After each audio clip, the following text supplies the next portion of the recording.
Alors prenons donc nos Bibles bénies. Nous revenons donc à notre enseignement sur la révélation du mystère des 7 tonnerres.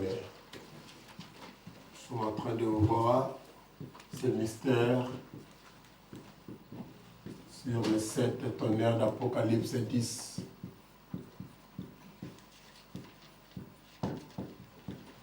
Apocalypse 10.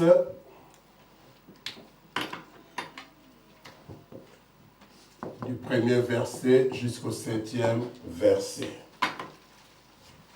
Donc nous allons prendre Apocalypse 10.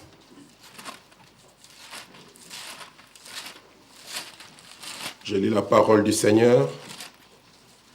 Il est midi. J'ai vu un autre ange puissant qui descendait du ciel, enveloppé d'une nuée. Au-dessus de sa tête était l'arc-en-ciel, et son visage était comme le soleil, et ses pieds comme des colonnes de feu. Il tenait dans sa main un petit livre ouvert. Il posa son pied droit sur la mer et son pied gauche sur la terre. Il cria d'une voix forte comme rugit un lion. Quand il cria, les 7 tonnerres firent entendre leur voix. Et quand les 7 tonnerres eurent fait entendre leur voix, j'allais écrire. Et j'ai entendu du ciel une voix qui disait, « Scelle ce qu'on dit, les 7 tonnerres, et ne l'écris pas. » Et l'ange que je voyais debout, sur la mer et sur la terre, leva sa main droite vers le ciel, et jura par celui qui vit au siècle des siècles, qui a créé le ciel et les choses qui y sont, la terre et les choses qui y sont, et la mer et les choses qui y sont, qu'il n'y aurait plus de temps, mais qu'au jour de la voix du 7e ange, quand il sonnerait de la trompette, le mystère de Dieu s'accomplirait comme il a annoncé à ses serviteurs, les prophètes. Amen.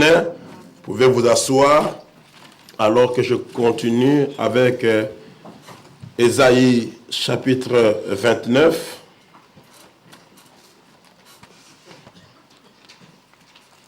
Ésaïe chapitre 29, là au verset 29 aussi. Nous lisons ceci. Ésaïe 29 à partir du verset 11.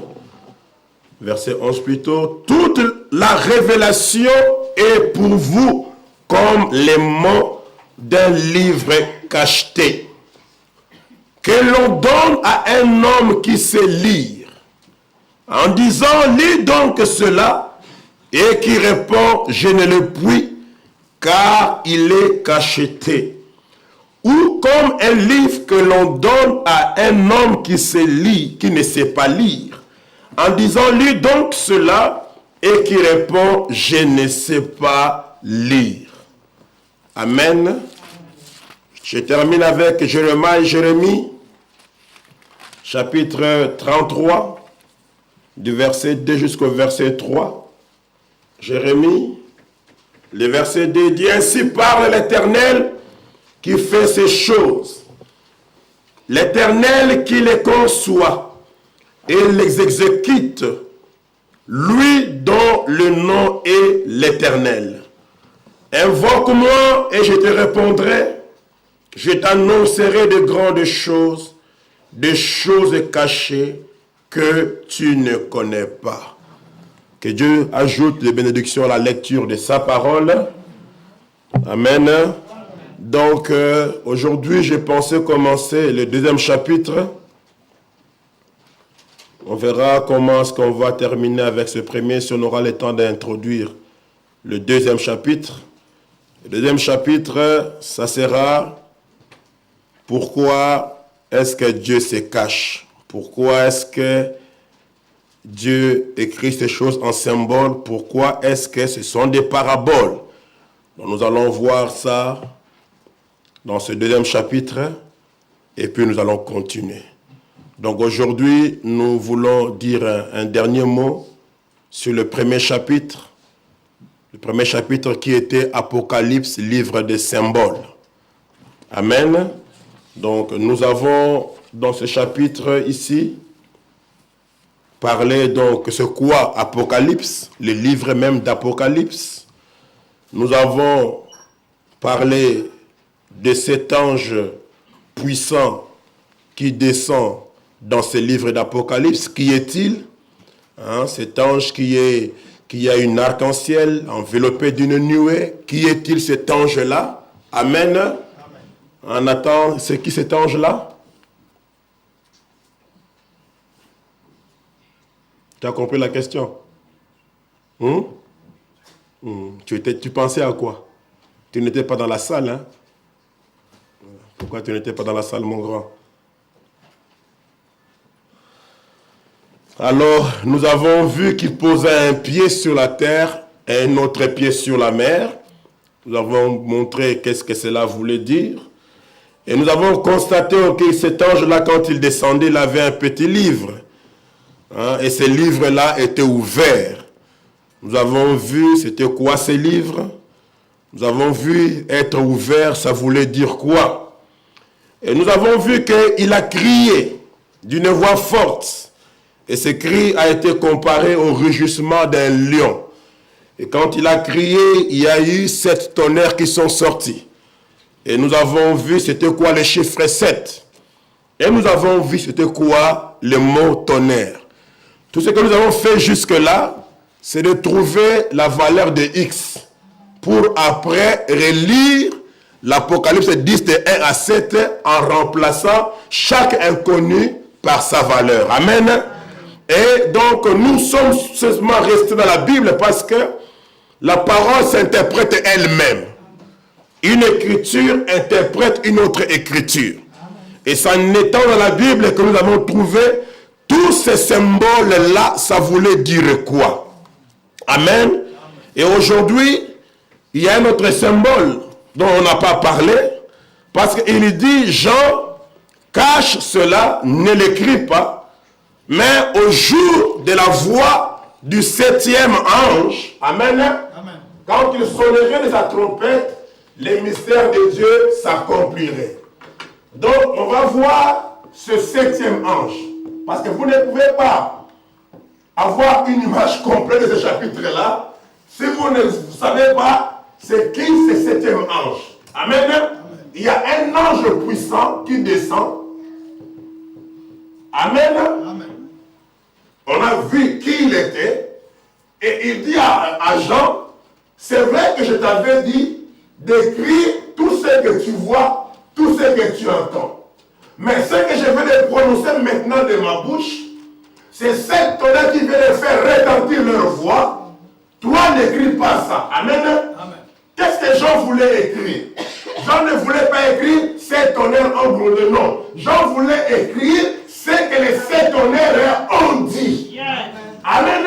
Parce que ça dit quelque chose. Et comme lui avait reçu l'ordre et la commission d'écrire tout ce qu'il voyait, tout ce qu'il entendait, et d'envoyer ça aux 7 anges de l'église, tout bonnement, il s'est mis à écrire. Amen. Amen. Ce que les tonnerres ont dit. Et l'ange puissant lui dit, Amen. Amen. Le Seigneur Jésus-Christ dit, oh Jean, non, ça n'écrit pas. Amen. Ça, c'est cela. Ça, je ne veux pas que les gens sachent ça. Je ne veux pas que ceux du temps de Paul, d'Irénée, de Colomba connaissent quoi. Amen. Parce qu'on verra pourquoi. On verra pourquoi Dieu a interdit à Jean d'écrire ça. Amen. Amen. Il lui dit, mais Jean, alléluia. Amen. Comme tu me vois, je lève ma main droite. Et je le jure. Amen. Amen. Autrement dit par moi-même. Alléluia. Parce que l'ange puissant, c'est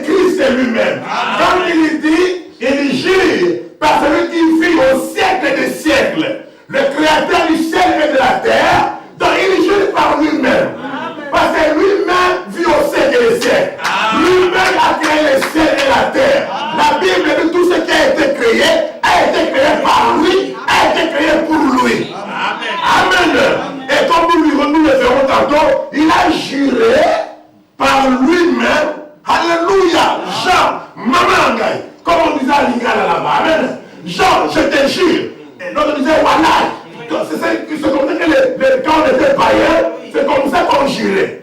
Mais vous remarquerez que vous jurez toujours au nom de celui qui est plus grand que vous. Amen. Amen. Amen. Vous jurez au nom de quelqu'un qui est très important. C'est-à-dire, quand vous allez prononcer ce nom-là, celui qui attend le serment, c'est que tu ne peux pas mentir. Et souvent on entendait, les gens peuvent jurer sur la tête de leur enfant qui est mort. Quand quelqu'un jure comme ça, tu peux le croire. Alors s'il a menti, il est fou. Amen. Quand je jure au nom de mon fils, qui est décédé, là, ça met fin à toute contestation. Donc, un serment créé, on verra le serment là, qu'est-ce qu'il a dit. Amen. Amen. À la voix du 7e ange. Ah, vous devez vous réjouir, frère. Amen. Alléluia. Amen. Alinga, on disait mon gongo na mange na sambo. Quand quelqu'un attend la voix du 7e ange, l'aigle jubile. Quand il sonnerait de la trompette, ce que je t'ai demandé de ne pas écrire. Comme tu n'as pas écrit, c'est un mystère. Amen. Amen. Le mystère des mystères. Amen. Quand lui, il va sonner la trompette, les mystères seront finis, révélés, ouverts, dévoilés, rendus publics. Alors moi, Dieu, je n'aurai plus de secrets. Et il n'y aura plus le temps. Mais je pense que, frère, c'est bien de savoir qui est l'ange puissant. C'est bien de savoir c'est quoi les sept, c'est quoi les mots tonnerre. Mais si vous ne savez pas qui est le 7e ange, vous ne saurez jamais ce que les tonnerres ont dit. Amen. Amen. C'est pour cela qu'on ne doit pas passer vite sur ce point ici. Amen. Maintenant, on peut dire au passage, je connais. Non, toi tu connais. Tout le monde ne connaît pas. Amen. Et toi, des fois, tu connais, tu n'as pas d'écriture pour soutenir cela. Alléluia. Et le but de l'enseignement, c'est donner aux gens des éléments pour défendre leur foi, pour connaître ces choses-là. Si on lui montre nous que l'ange puissant, c'est Christ, qui sait si tu as suivi l'enseignement, répondre à la question. Alléluia. Amen. Que Dieu soit béni. C'est pour cela, frère, il est très important que nous puissions connaître ces choses-là. Nous allons maintenant, Dieu voulant, mettre un point ici. Mais une chose que je n'ai pas trop bien approfondie, c'est que au verset 4 là, c'est pas que je n'ai pas approfondi mon étude, pas encore vraiment arrivé là. Avant de descendre un peu à la voix du 7e ange, laissez-moi retourner dans ce livre béni d'Apocalypse. Un livre spécial. Amen. Qui n'a pas été écrit pour tout le monde. Alors, il dit, verset 3, quand il cria, les 7 tonnerres ont fait entendre leur voix. Non, laisse-moi commencer au début là. Voilà. Il tenait dans sa main un petit livre ouvert. Il posa son pied droit sur la mer et son pied gauche sur la terre. Il cria d'une voix forte comme rugit un lion. Voilà. Revenons là. C'est là où je voulais qu'on revienne un peu. Il cria comme rugit un lion. On a vu avec vous qu'il n'a pas rugi. La Bible ne dit pas qu'il rugit. Parce que Jean n'était pas en train de voir un dessin animé. Non. Amen. Jean n'était pas en train de voir un lion. Jean n'a pas entendu. Jean n'a pas entendu ça. Jean dit qu'il cria. Il poussa un bruit fort. On appelle ça un cri de commandement. Quand il cria,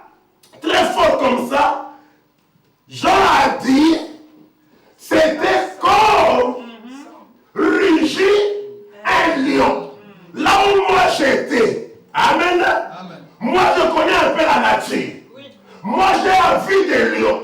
J'ai entendu des lions rugir. Je sais pourquoi un lion rugit.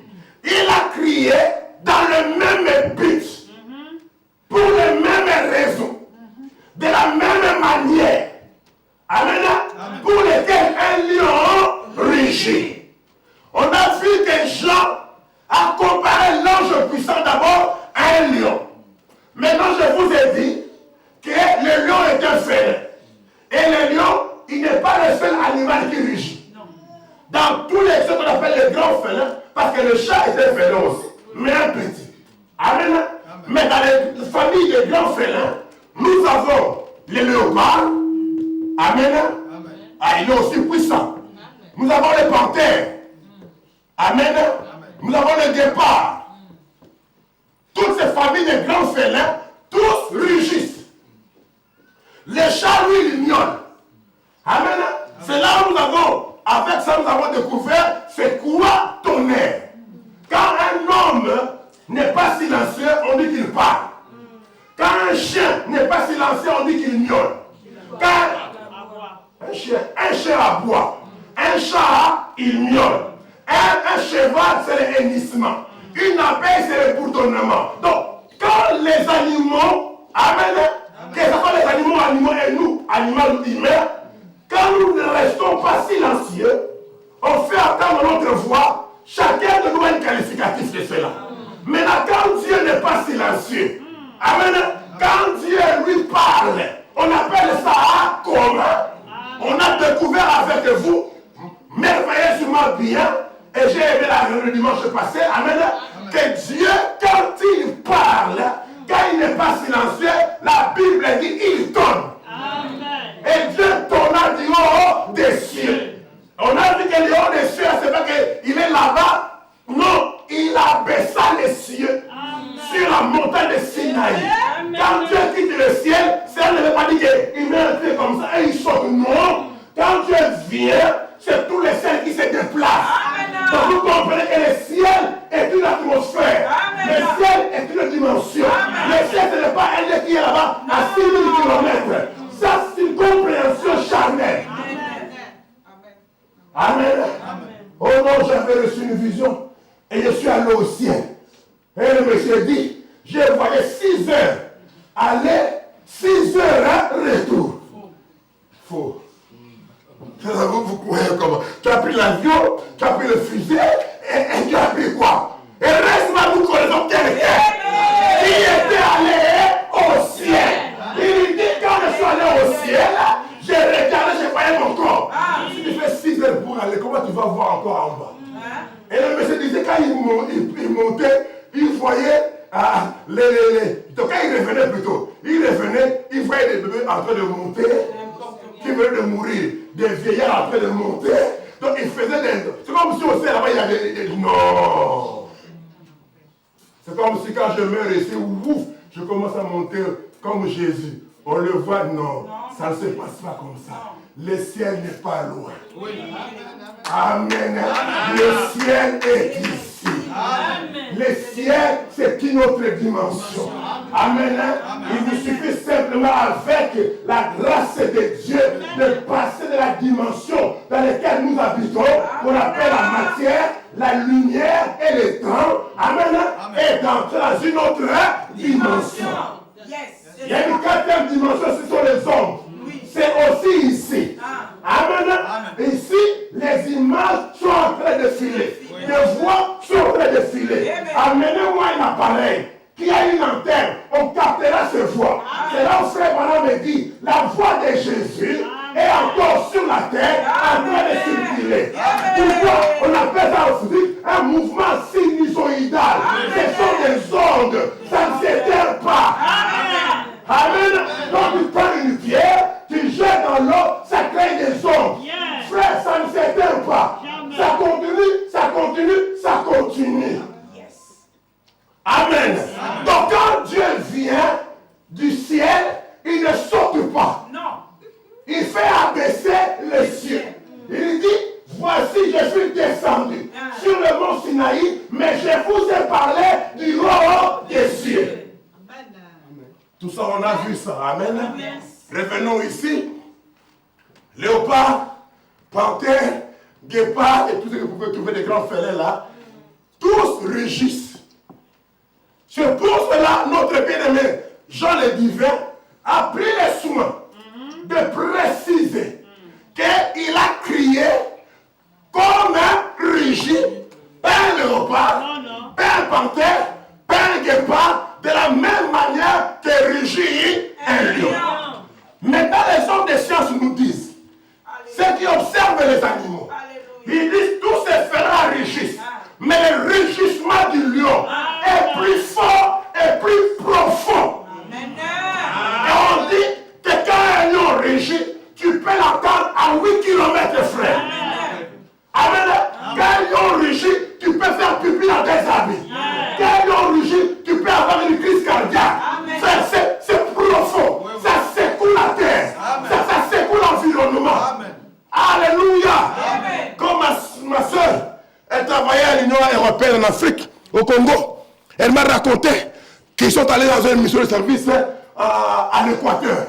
Et à l'Équateur, là, les Belges, dans la forêt, ils avaient construit de belles maisons là-bas. Et ils habitaient là. Il dit, c'est là où est logé. Il dit, Yaya, j'ai entendu les lions rugir. Les vitres de la maison tremblaient. Je cherchais où je dois aller me cacher. Donc tu sens que non ici, je suis fini. Et Frère Branham me dit, quand les lions t'attaquent, là, son rugissement, ça te tue. Amen. Un rugissement plus fort et un rugissement profond. Ça entre. Pourquoi? Il est le roi de la forêt. Amen. Le léopard n'est pas le roi de la forêt. La panthère n'est pas le roi de la forêt. Quand les lions rugissent, tous les animaux se taisent. De là, le chef a quelque chose à dire.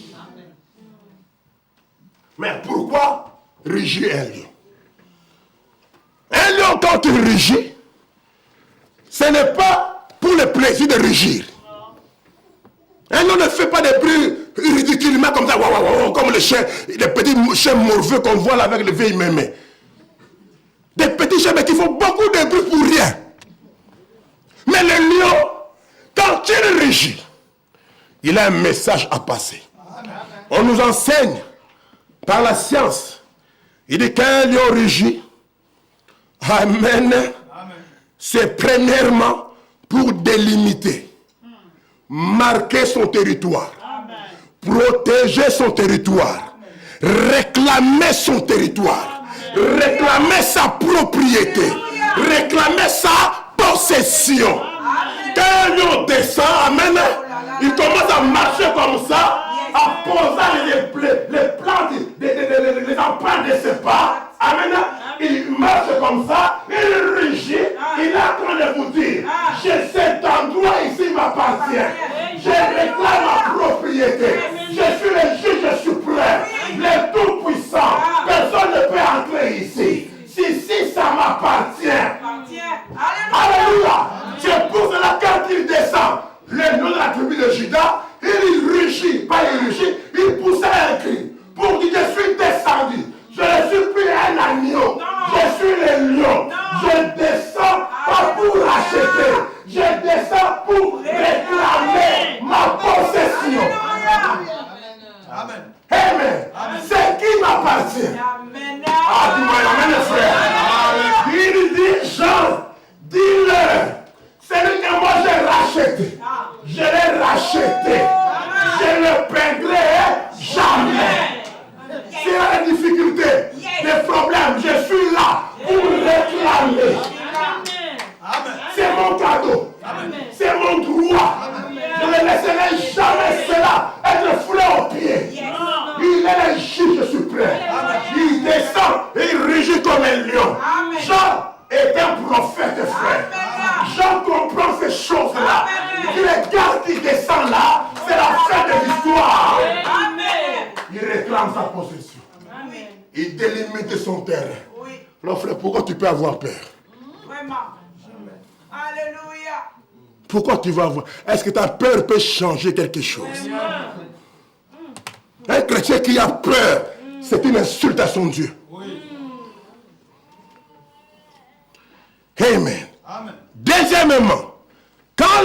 rugit, on dit c'est pour rassembler les siens. Amen. Parce qu'un lion marche en groupe. Un lion n'est pas un animal isolé. Un lion, il est avec sa femme, avec sa tribu. Amen. Maintenant, quand il a un message à leur donner, quand il a des consignes à leur donner, il rugit. Amen.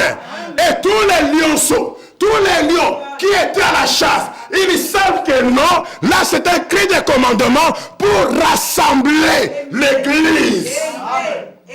C'est pour cela quand il descend, il rugit comme un lion. Je comprends que ce cri-là, c'est le rassemblement de l'église. Amen. Et pour qu'ils soient prêts pour l'enlèvement, nous devons être enlevés, mais pour cela, vous devez être rassemblés et recevoir les directives. Amen. Pour être prêts pour l'enlèvement. C'est les lions qui vous appellent aux amis. Je suis descendu maintenant pour réclamer les miens. Alors je dois commencer par les appeler, les rassembler, parce que j'ai un message à leur communiquer. Ce message-là, on a appelé ça le cri de commandement. Quand il descend dans un testant du Seigneur, il fait trois choses. Parmi les trois choses, il pose un cri. Oh man! Et quand il descend comme un lion, rugissant, il vous appelle au rassemblement. Il a quelque chose à vous dire. Amen. Et on dit aussi, quand un lion rugit, c'est pour intimider ses ennemis. Amen. C'est pour repousser ses ennemis. Amen. Tous les ennemis, tous les petits là, même les léopards, ils savent que non, le chef est toujours vivant. Amen. N'essayez pas, il va vous déchirer. C'est pour cela, frère, quand il est descendu, il a posé un pied sur la terre. Amen. Et sur la terre, on verra ça quand on parlera sur la marque de la bête. Sur la terre, une bête sortait. Ah, il fallait avoir un prophète. Alléluia. Sur la mer, une bête aussi sortait.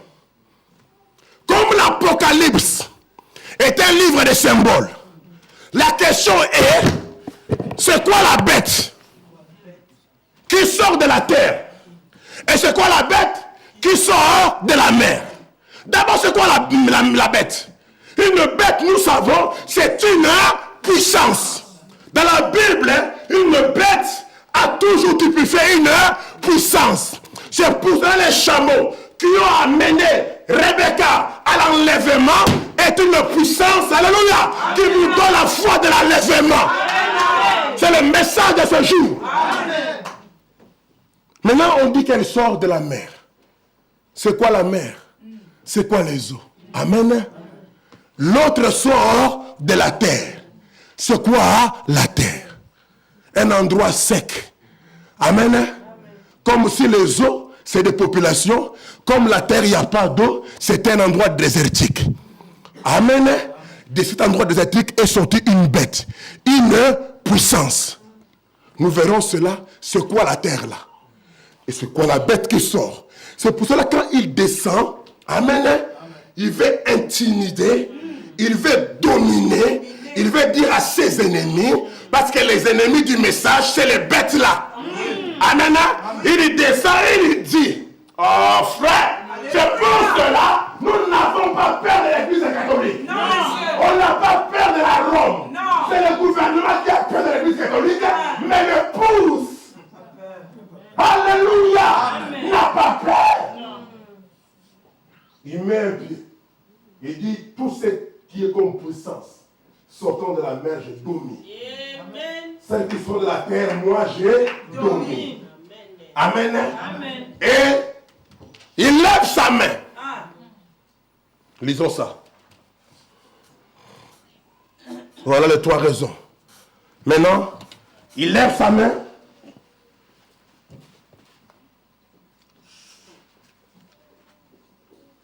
Et l'ange que je voyais debout sur la mer et sur la terre leva sa main droite vers le ciel.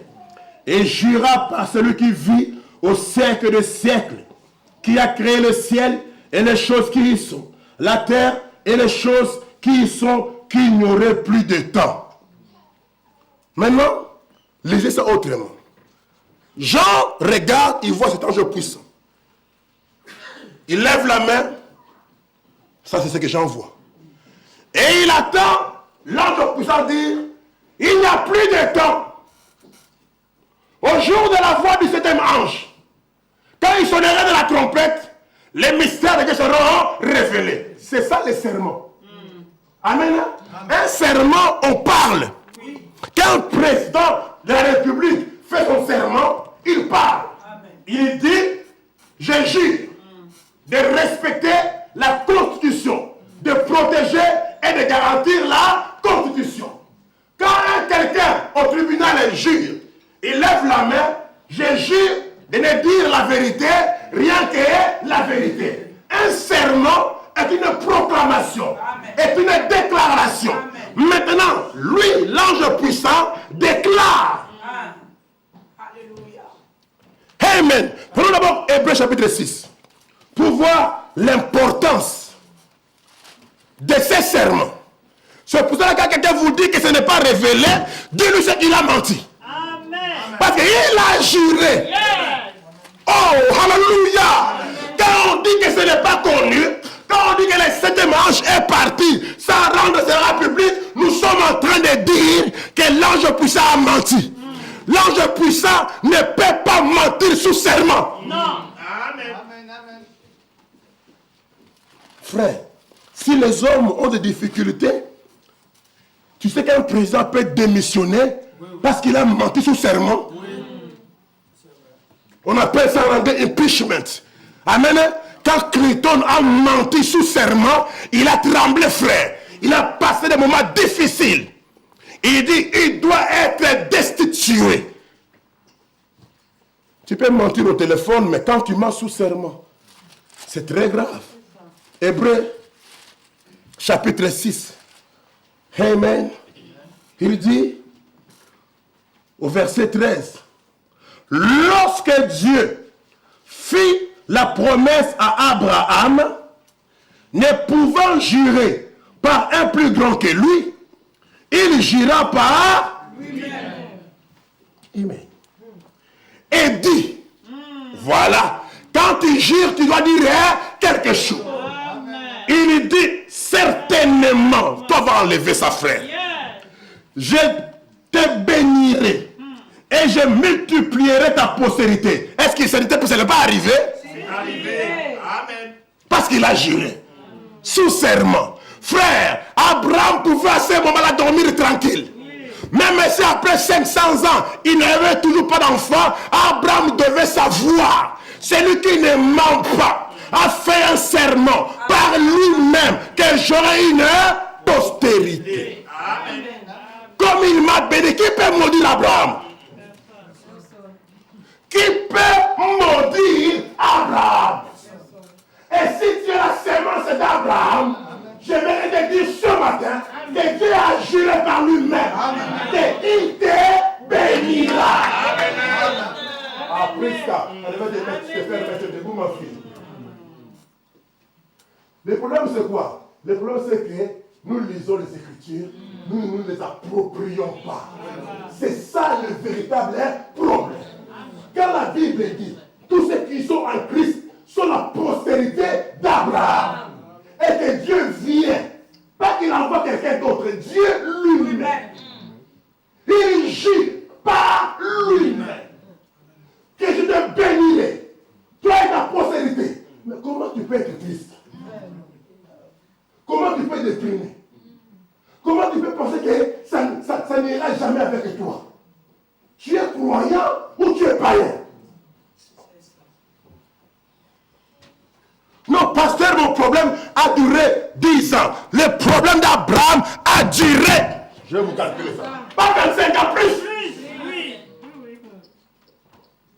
Si je ne me trompe pas, le prophète a dit, quand ils se sont mariés, Sarah avait quoi, 16 ans, je crois.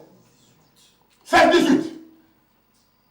Donc Abraham avait 26, 28.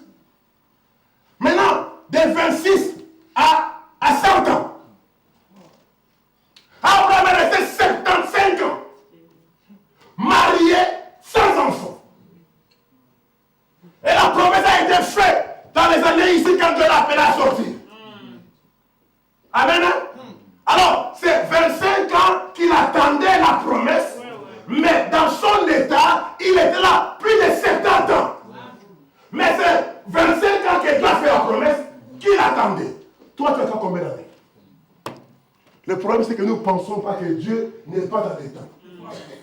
Amen. Amen. Dieu, il ne fait jamais en retard. Il ne fait jamais à l'avance. Amen. Amen. Oh non, frère, j'ai le retard dans ma vie. Par rapport à quoi? Amen. Amen. J'ai le retard dans ma vie. C'est parce que tu te compares aux autres. C'est là que tu es en retard par rapport aux autres. C'est ton charnel. La Bible dit ne compare pas. La maison de ton frère, la femme de ton frère, les enfants de ton frère, le point de ton frère, ne convoite pas. Tu me dis que tu es en retard par rapport à quoi? Vraiment. Ah, si tu es en retard à cause de tes erreurs, là c'est autre chose. Ça aussi, c'est ça aussi. Amen. Mais si tu es en retard, par rapport à ce que tu as dit, tu n'es pas en retard. Parce que quand tu as dit quelque chose, il détermine le temps. Amen. C'est ça. Donc tu n'es pas en retard. Ni à l'avance, tu attends simplement le temps. Hein? Amen. Alors, maintenant, si on vous dit d'étudier, vous tremblez. De travailler fort, vous rigolez. Amen.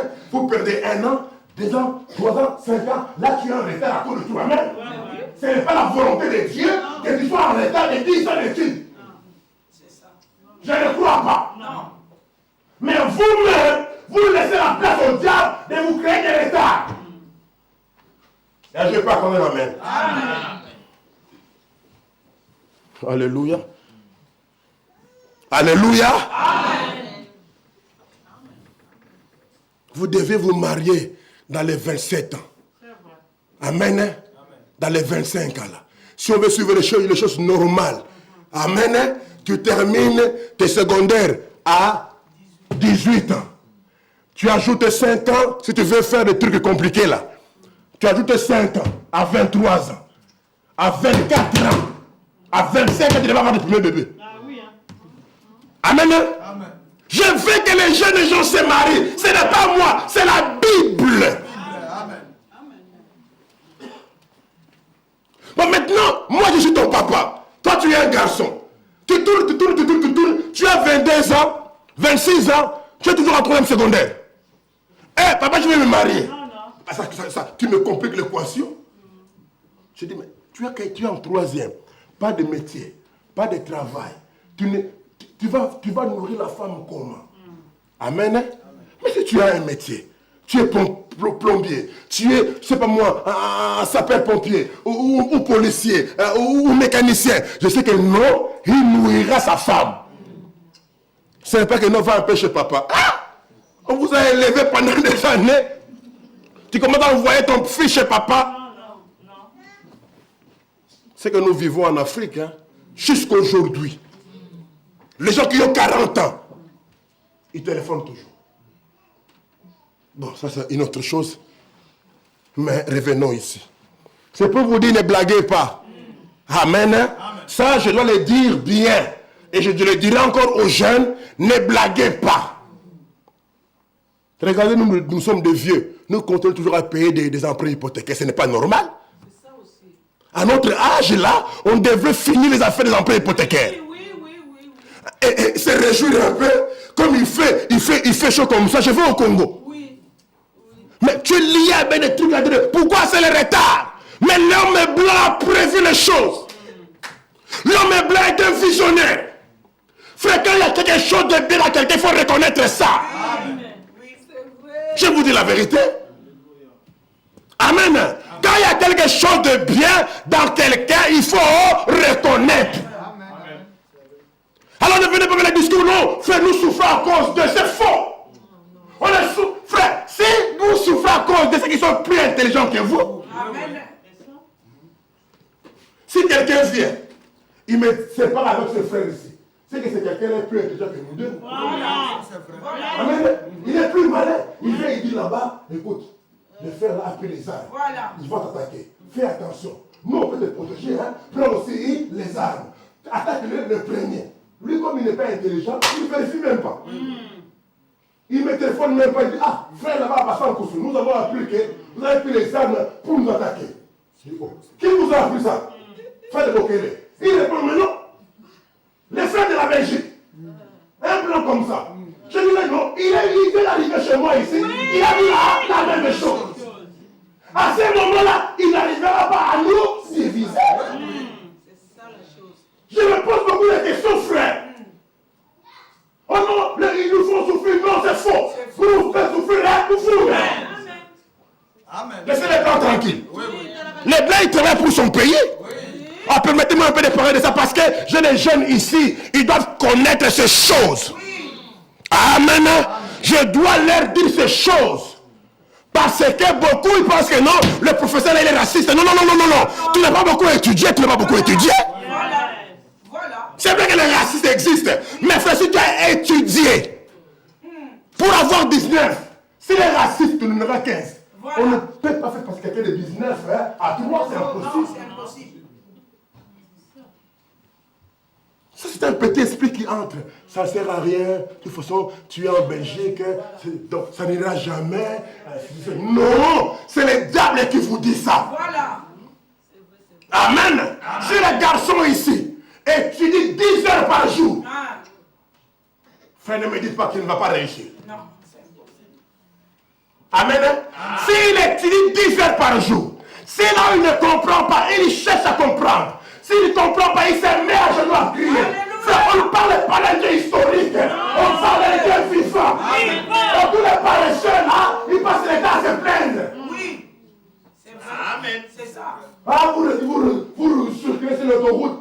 Ah, tous ces minières là. C'est du Congo, hein. Les pêches, bon, depuis que les pêches sont partis, vous avez l'or notamment. Vous avez fait combien de minières? C'est ça. Non, c'est les minières du Congo. Ça, c'est les Congolais. Les pêches ont volé, hein, oui. Depuis qu'ils ont arrêté de voler, vous avez déjà fait quoi? Voilà. Rien du tout. Même vos amis noirs commencent maintenant à vous voler. Vous êtes des volables. C'est-à-dire que tout le monde peut venir vous voler. Et les Blancs vous volent, les Rwandais vous volent, les Indiens vous volent, les Chinois vous volent, donc tout le monde vous vole. Ah, il y a un problème avec vous. Arrêtez de mettre les problèmes chez les autres. Vous n'avancerez jamais. Il y a vous asseoir et dire pourquoi dans ma maison ça ne marche pas. Amen. Si elle est dit ici ça ne marche pas. Je passe mon temps à dire, les frères là-bas a dit ça, les frères là-bas a dit ça, ça ira? Non. Oh. C'est ça. Si j'ai ici quel est le problème de sécurité, et au lieu de chercher la solution, de prier, de parler, je passe le temps, on me fait souffrir beaucoup, on ne m'aime pas, les frères à Paris ne m'aiment pas, les frères à Serre ne m'aiment pas, oh frère, laisse-les faire le travail, fais le sien. Je pardonne de ma mère. Frère, comme on dit à Lingala, avant de faire Kanga, il met dans la colère. Et pourquoi tu as pris ça? Moi, je ne comprends pas. Frère, ce que tu fais là, tu me. À Lingala, ce sont les biens. Aux autres, pèse à Kanga. C'est-à-dire que tu me donnes la colère. Tu m'énerves. Oui, je te donne, mais je ne t'ai pas forcé à perdre. Pourquoi tu as pris? Oui. Celui qui te donne la colère fait son travail. Voilà. Il a poussé par les diables pour te donner la colère. Toi aussi fais ton travail, l'esprit de prendre la colère. Le problème n'est pas chez l'autre, le problème c'est chez toi. Amen. Alléluia. Oh, la femme là comment elle habille, elle me séduit. Oh. Et pourquoi tu te laisses séduire? La femme s'habille mal sur son travail. Non, par le diable, pour faire un boulot bien précis. Bien précis. Non, l'église, complètement, et je t'en parce que c'est la seule qui m'a provoqué. Vous pensez que Dieu va supprimer les diables à cause de vous? Le diable sera là. Les voleurs seront là. Les malfaiteurs seront là. C'est à vous de vous organiser. Amen. Organisez-vous pour que ça n'entre pas dans votre maison. Appliquez le sang.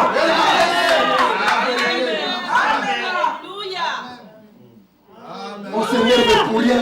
On est sensible pour rien. On s'attriste pour rien. On voit la fin du monde pour rien. Tout le monde, le monde entier ne m'aime pas. Pour rien.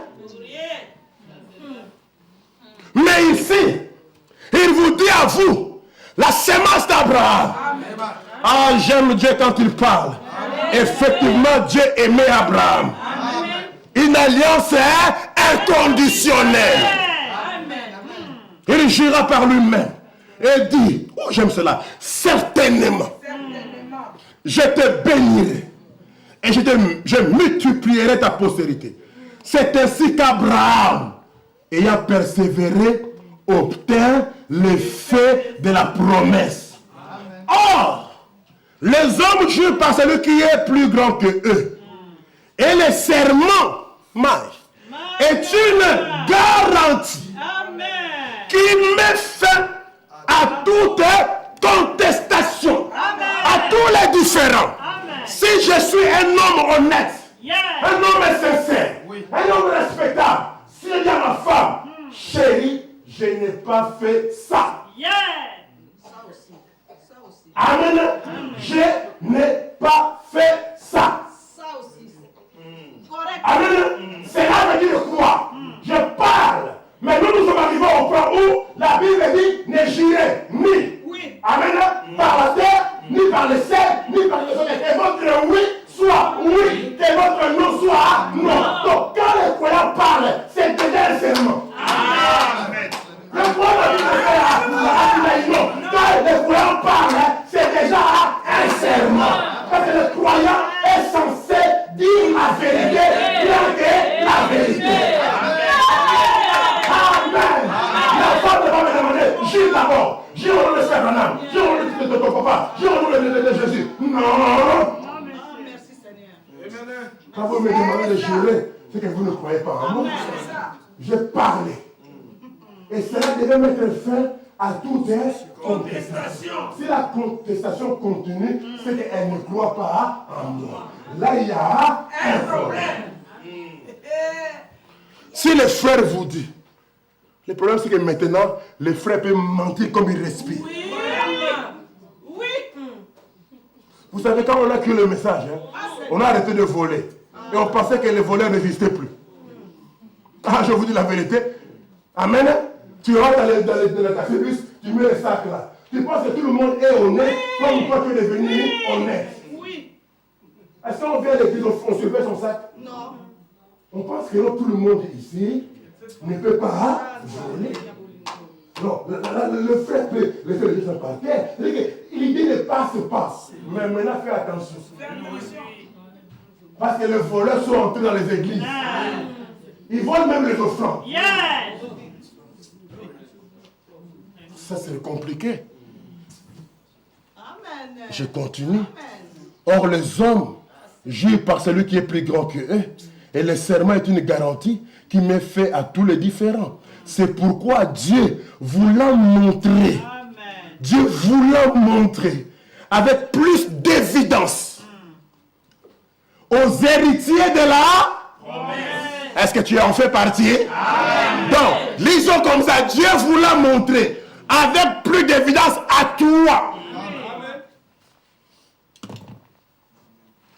de l'imitabilité. Quel mot français? L'imitabilité de sa résolution. L'imitabilité, ça veut dire ça ne change pas. C'est immuable. C'est que j'ai décidé, Abraham, que tu seras béni. Tu auras une postérité, je les multiplierai. Abraham, je jure.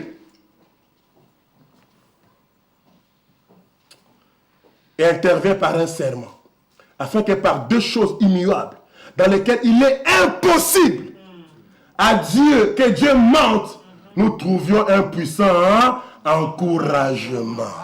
Maintenant ici, il jure, il ne se repentira pas, cela ne faillira pas, que ce qui est caché l'argent, je jure par moi-même, à la voix du 7e ange, ça sera révélé. Si tu me dis que le 7e ange est venu et qu'il a parlé et c'est toujours caché, c'est que le Seigneur ici a menti. Je peux m'arrêter là pour dire que je crois. Même si je ne sais pas ce que cela a dit. Le fait seulement qu'il a dit, il a juré, il ne peut pas se repentir. Oh, la Bible ne dit pas ça, que Dieu n'est pas un fils de l'homme pour se repentir. pour rectifier, quand il a dit quelque chose, c'est que nous devons nous attendre à ce qu'il y ait un 7e ange et qui nous révèle ce que les tonnerres ont dit. Amen. Amen.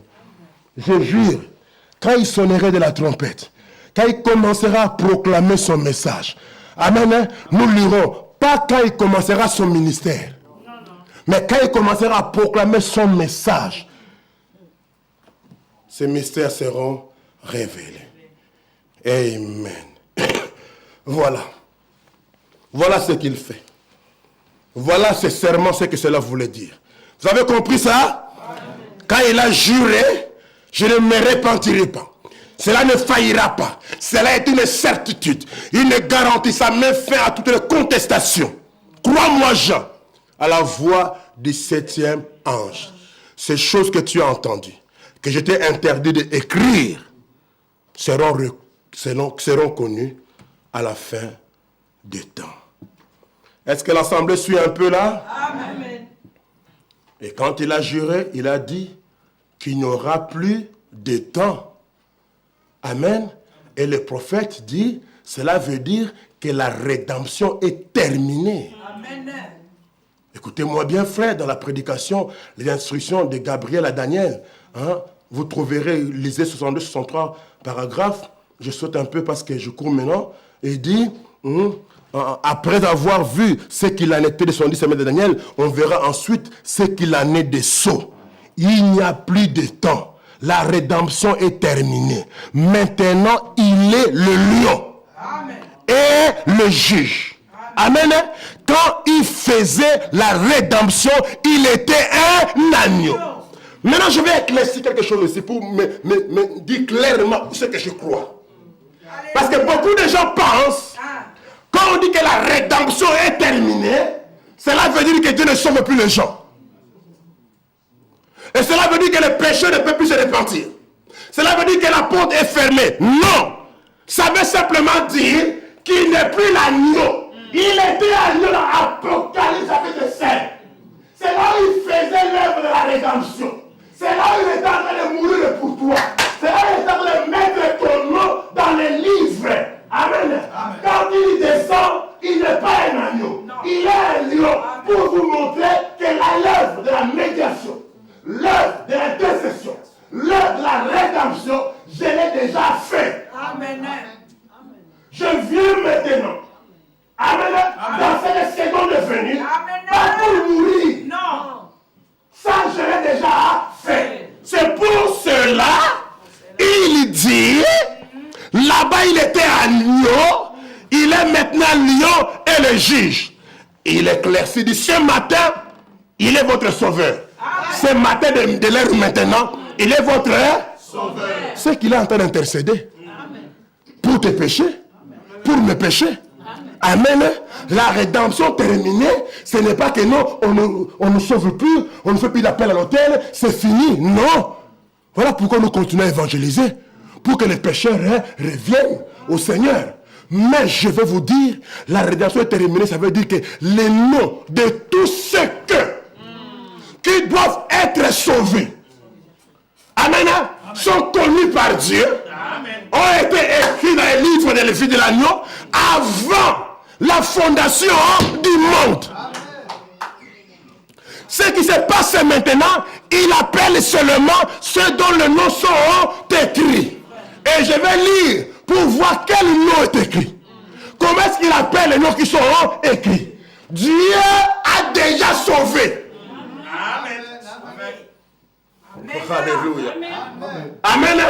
C'est pour cela, on dit, tu n'es pas sauvé les jours où tu as levé la main dans une réunion pour dire je crois au Seigneur.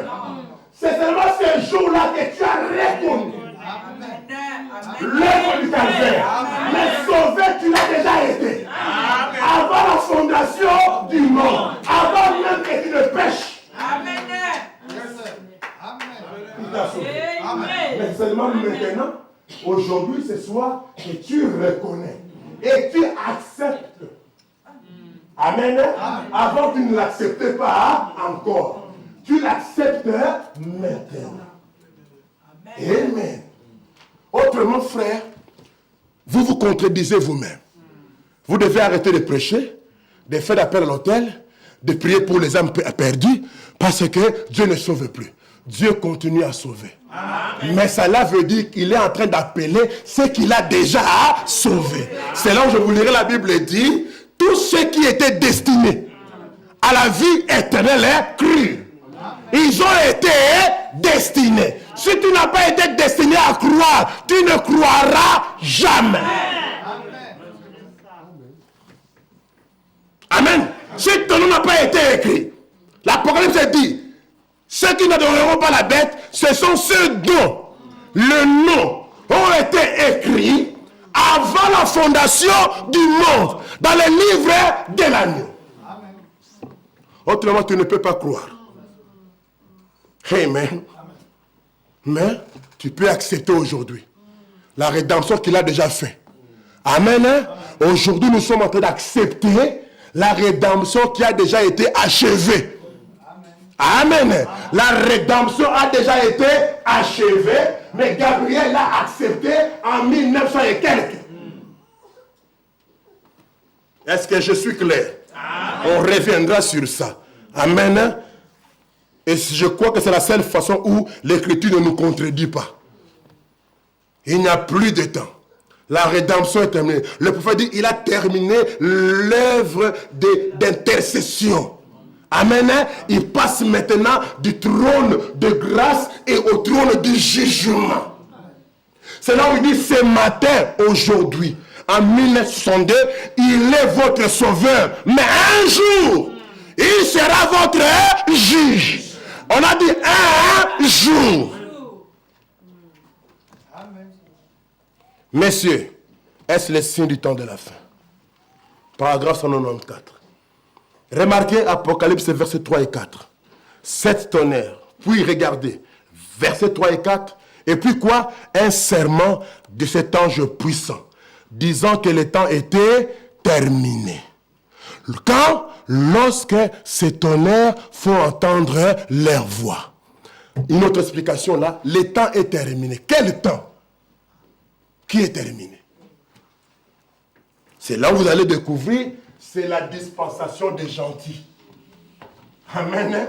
Quand vous voyez l'ange puissant là descendre, amen, amen, et que le septième ange prononçait la parole, vous comprenez que le temps est terminé.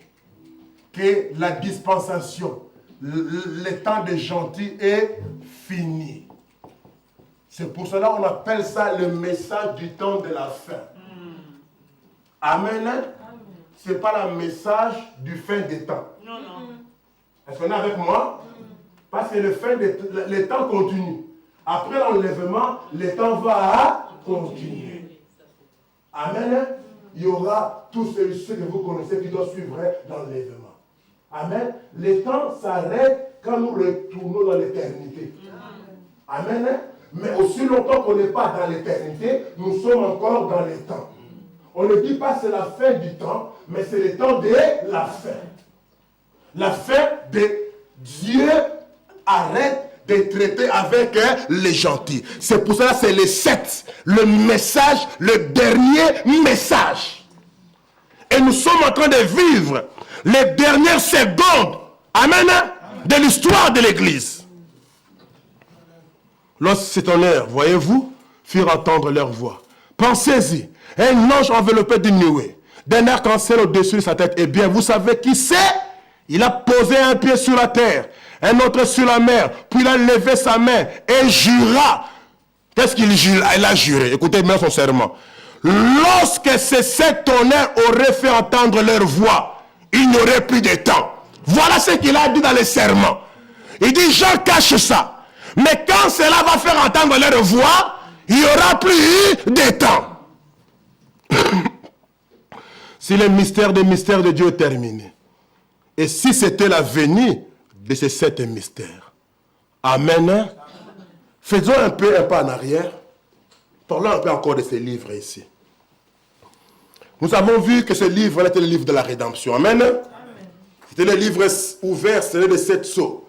Et nous avons vu, c'était quoi? C'était la Bible. Amen. C'était la Bible. Dans Apocalypse, le livre des symboles, le prophète le dit comme ça. Parce qu'on n'a pas d'autres livres, frères. Maintenant, il dit, comme c'était le livre de la rédemption, ça contenait tous les plans de la rédemption. Pas seulement les plans, même les noms des gens qui étaient rachetés, qui devaient être sauvés. Si votre nom n'est pas dans le livre, vous ne serez pas sauvés. Ça, c'est la vérité. Amen. Maintenant, tout le problème, c'est quel nom? Amen. Est-ce que c'est Matanda? Est-ce que c'est un nom littéral? Quel nom on a écrit? Parce que vous pensez que Dieu apprenait là, nous sommes c'est-à-dire, nous sommes 50 milliards. Depuis peut-être Adam. Dieu commençait à écrire ici non. C'est quoi les noms? Ça veut dire quoi que mon nom a été écrit dans le livre de vie de l'agneau? Et ça veut dire quoi que j'ai entendu mon nom? Est-ce que tu entends ton nom? Amen. Les âmes qui sont en prison. Paragraphe 138. Mais sous le 6e sceau, où ces trompettes sonnèrent, souvenez-vous que là nous voyons que l'agneau s'est avancé et est apparu sur la scène. Il avait quitté le trône de miséricorde. Son œuvre de la rédemption était terminée. Et il s'avança et prit le livre de la main droite de celui qui était assis sur le trône, et il n'y eut plus de temps. Immédiatement, un ange apparut au chapitre 10, verset 7. Cet ange descendit et jura qu'il n'y aura plus de délai. 3 points de stipulation, cet ange descendit.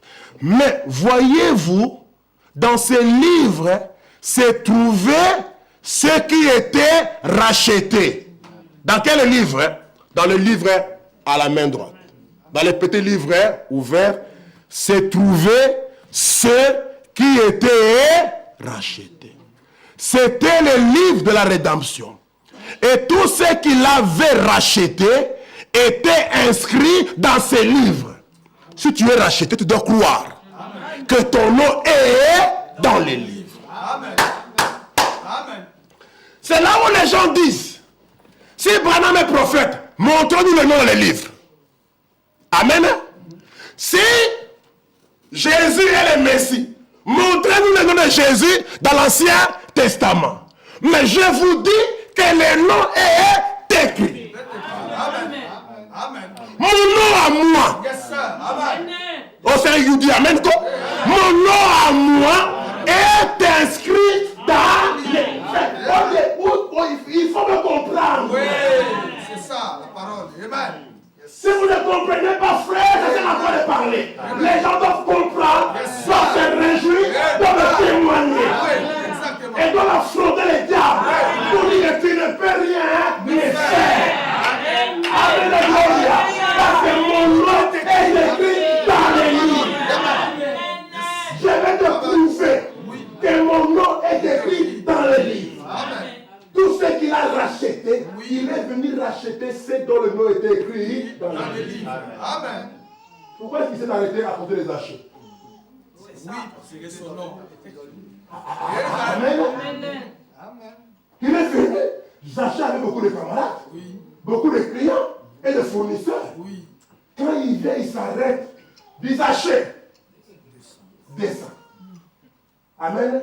Et puis il dit, lui aussi est un fils d'Abraham.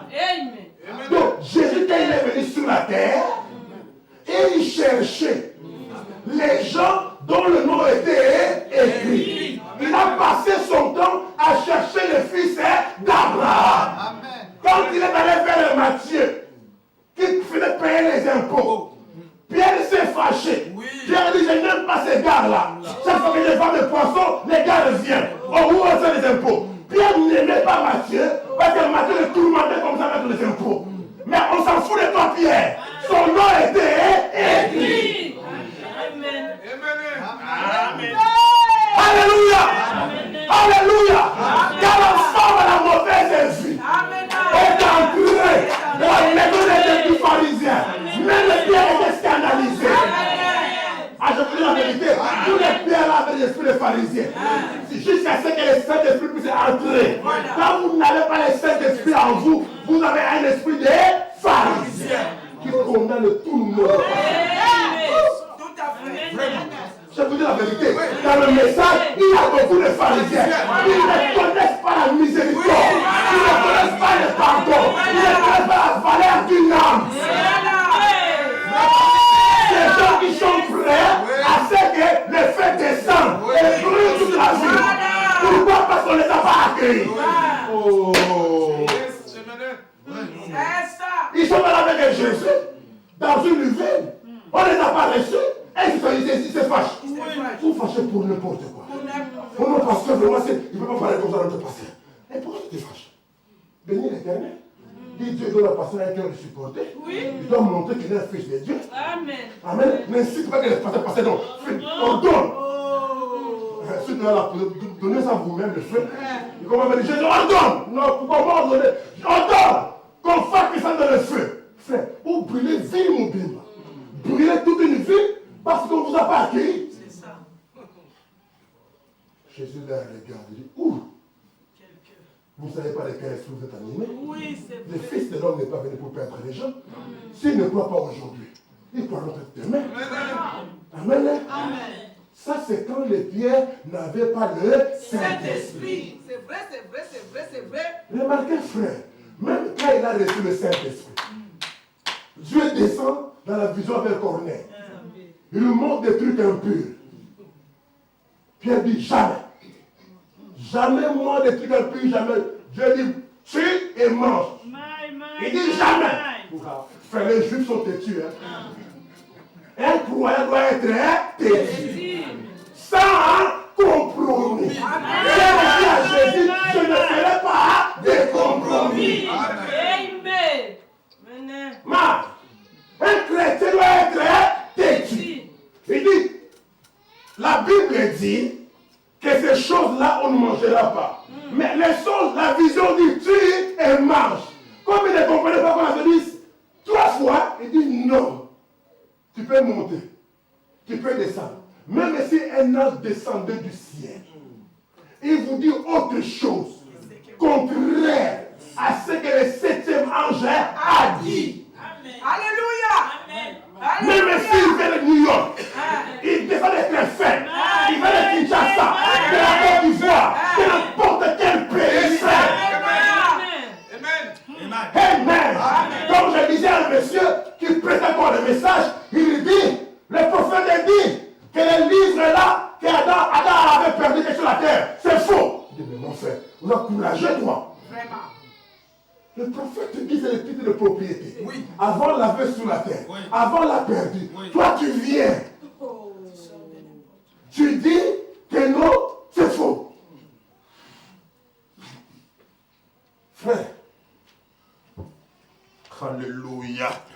C'est comme Moïse qui vient, qui dit au commencement, Dieu créa les ciels et la terre. Point. Toi tu sors, tu dis non, ce n'était pas comme ça. Parce que je n'ai vu ça nulle part. Alléluia. Alléluia. Alléluia. Mais la même personne va croire que la terre qui sort de la mer, c'est l'église romaine. Toi, c'est écrit où? Voilà. C'est écrit où? Que 666, c'est Rome. C'est écrit où? Quelqu'un vous a révélé ça? Oui. Amen. Je peux continuer ici. C'est écrit où? Qu'il régnait les mystères de l'âge de Siné. C'est ça. C'est écrit où? Alléluia. Amen. Les gens pouvaient demander à Jean-Baptiste, c'est écrit où? Que voici, je vous enverrai Jean-Baptiste, le fils d'Élisabeth et de Zacharie. C'est écrit où? C'est écrit ou pas? Mais je vais vous montrer que c'est écrit. Amen. Seulement pas comme vous voulez que ça soit écrit. Amen. Dieu l'écrit comme il veut que ça soit là, écrit. Amen. Continuons ici. Ah, je me sens bien. Voyez-vous, ce livre, dans ce livre, c'est trouvé ce qui était racheté. C'est le livre de la rédemption. Frère, quand tu comprends ça, tu arrêtes de regarder tes difficultés. Quand tu crois ça, et que tu vois ton nom dans le livre. Il dit, tous ceux qu'il avait rachetés étaient inscrits dans le livre. Tous ceux pour qui il est mort étaient inscrits dans ce livre. Il ne pouvait pas quitter son siège médiateur, donc l'intercession, donc la rédemption. Il ne pouvait pas quitter jusqu'à ce qu'il ait accompli tout le rachat. Cela veut dire qu'il ne pouvait pas quitter, passer de l'agneau au lion sans avoir racheté tout ce qu'il avait acquis, tout ce qu'il avait connu. Parce qu'il est venu comme un lion, alors qu'il n'a pas terminé de la rédemption, mais donc ils ne seront pas réclamés. Est-ce qu'on comprend ça? Il ne pouvait pas redevenir le lion sans avoir accompli tout le rachat. Autrement dit, sans avoir racheté, inscrit dans le livre, tout ce qui devait être sauvé. Ce n'est pas que non, il vient et puis non, j'ai oublié Matthieu, je vais retourner encore. Non, il est mort une fois pour toutes. Amen. Vous comprenez la rédemption? Merci Seigneur. Je vois que les gens comprennent. Il dit, oh j'aime la citation aussi, il ne pouvait pas quitter son siège de médiateur. Autrement dit, la rédemption ne pouvait pas être terminée. L'intercession ne pouvait pas finir jusqu'à ce qu'il ait accompli tout le rachat. Il ne pouvait pas le racheter. Il ne pouvait pas le racheter à la croix. À la croix là, ce n'est pas là qu'il vous a racheté. Ça devait être compliqué, hein? Amen. Car ils étaient déjà prédestinés dans les livres de vie de l'agneau. Amen. Avant la fondation du monde. Il vous a racheté avant la fondation du monde. Ici, il est venu payer le prix. Le prix de son sang. Pas n'importe qui, c'est qu'il avait déjà racheté.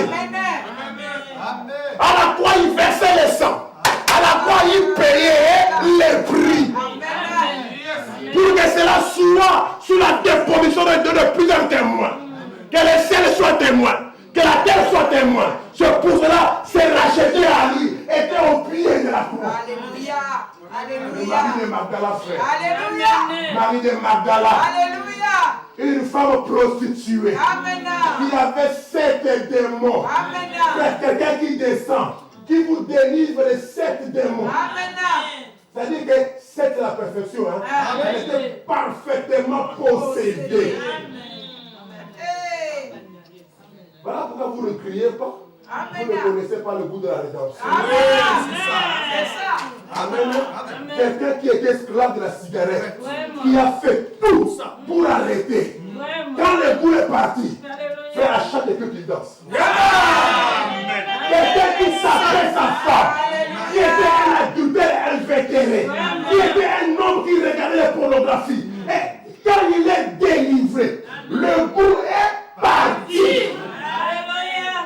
Mon Dieu, quand cet homme-là vient à l'église, voilà pourquoi vous le voyez comme ça. Amen. Il chante là-bas, il danse, il saute. Le frère, il exagère le frère. Il sait qui il est venu. Il sait qui il est venu. Il sait le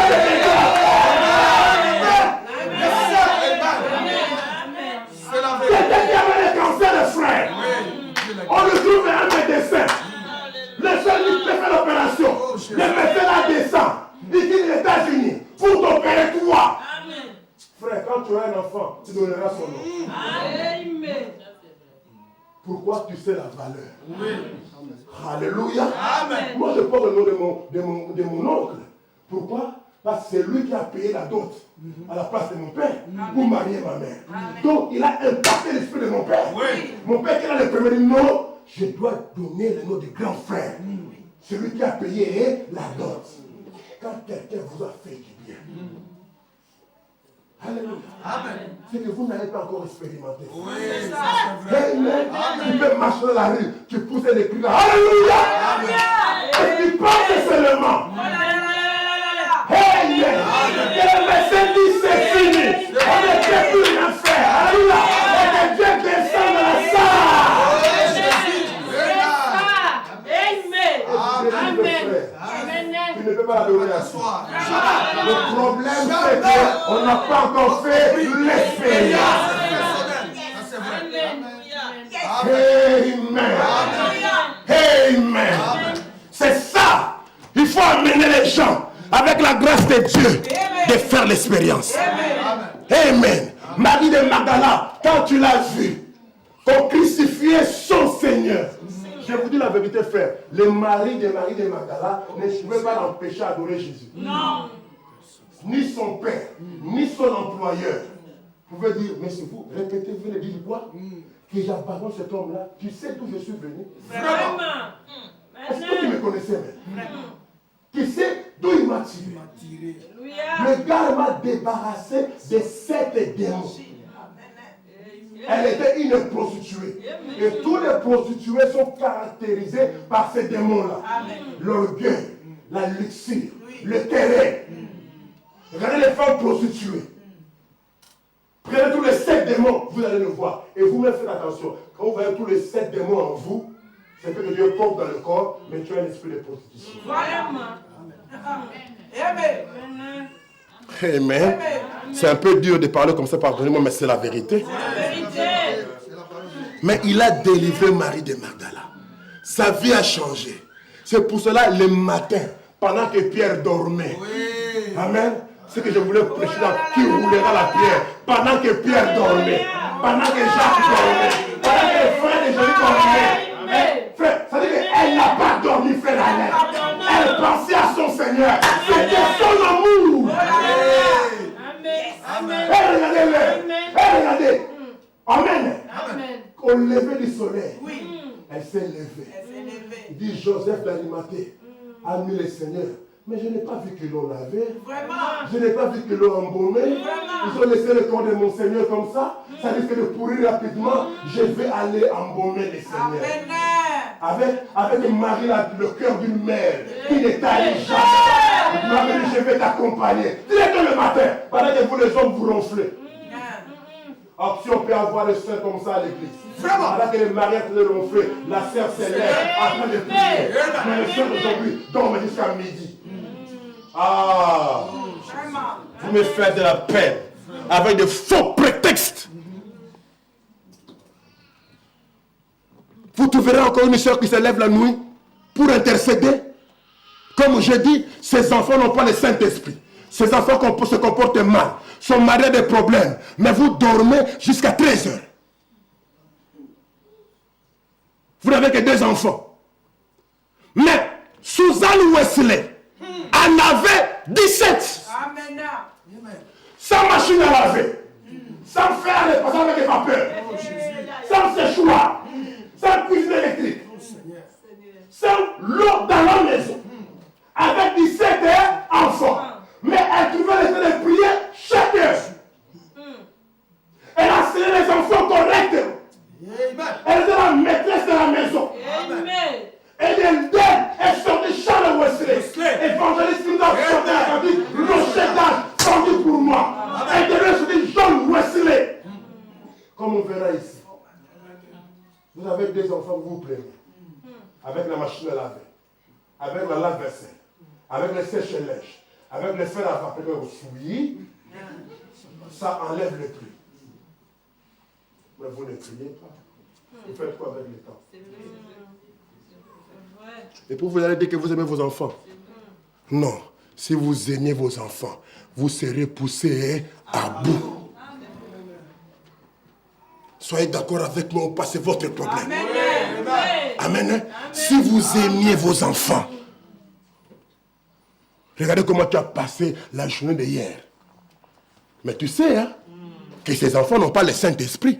Tu as découvert ça toi-même par des cachotteries, par des choses qu'ils font. Tu sais que tu as un sérieux problème à la maison. Nous avons des sérieux problèmes à la maison. D'autres écoutent la musique du monde en cachette. Vous pensez que vous les voyez dans la rue avec des écouteurs depuis telle heure à telle heure. Ils écoutent quoi? Je vous mets au défi d'aller les surprendre. Et vous le savez, vous faites du semblant. Mais quand quelqu'un parle un peu du mal de lui, ne touche pas mon garçon. 9 fois dans les ventres. J'ai souffert. Tu as souffert, mais il est dans l'enfer. Tu sais quoi? Oh Seigneur. Tu ris quoi? Je ne parle pas pour que les gens rigolent. Non. Là, la prédication a changé. Oui. Amen. Frère, on va citer du souffle, on va vous citer vous.